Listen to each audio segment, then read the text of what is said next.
बिस्मिल्लाहिर्रहमानिर्रहीम।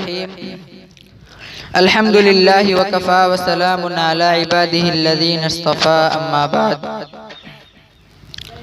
मेरे मोहतरम भाइयों, बुजुर्गों और दोस्तों, आज मैं आप हजरात के सामने वक्त और हालात के एतबार से कुछ गुफ्तगू करना चाहता। वो ये कि विधानसभा इलेक्शन बहुत करीब है।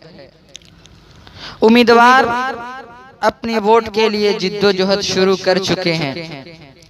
लिहाजा इस हाल में मैं तमाम उम्मीदवार से गुजारिश करूंगा कि अगर आप उम्मीदवार हैं तो आपके अंदर ये खासियत होनी चाहिए। अगर है तो फबीहा, और अगर नहीं है तो बराए करम इसे अपने अंदर लाने की कोशिश करें। हजरात, किसी मजलिस की मिंबरी के इंतखाबात में जो शख्स उम्मीदवार की हैसियत से खड़ा होता है, वो गोया पूरी कौम के सामने दो चीजों का मुद्दई यानी दावेदार होता है। एक ये कि वो इस मनसब और ओहदे की अहलियत रखता है जिसका वो उम्मीदवार है। दूसरा ये कि वो अमानत व दयानतदारी से इस ओहदे के फराइज को अंजाम देगा।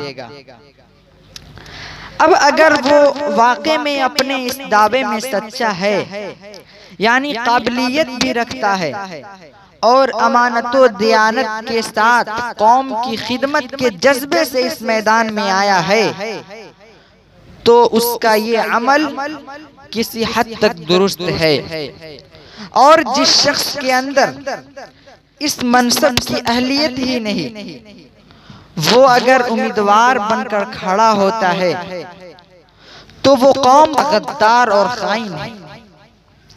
इस इंतखाब में कामयाब होना मुल्क व मिल्लत के लिए खराबी का सबब तो बाद में बनेगा, पहले वो खुद गद्दारी और खयानत का मुजरिम होकर अज़ाब जहन्नम का मुस्तहिक बन जाएगा।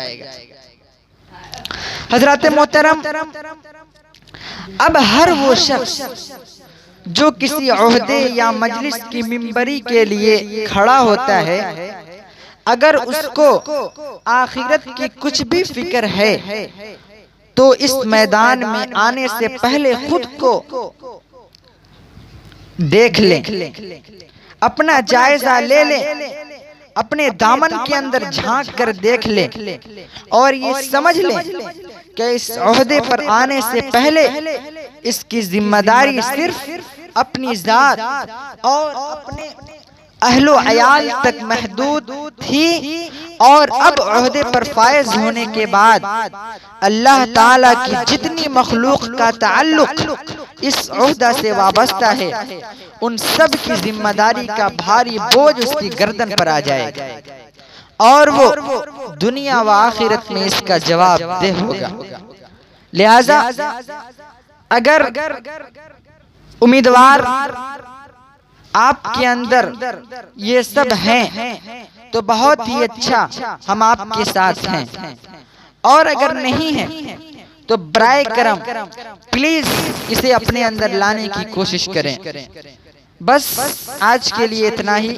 मैं हूँ वाकिद नकीब ऑफिशियल से। मैं गुजारिश करता हूँ कि अगर आप अभी तक हमारे चैनल को सब्सक्राइब नहीं किए हैं तो बराए करम सब्सक्राइब और शेयर के साथ साथ बेल आइकन को दबाना ना भूलें। अस्सलामु अलैकुम व रहमतुल्लाह।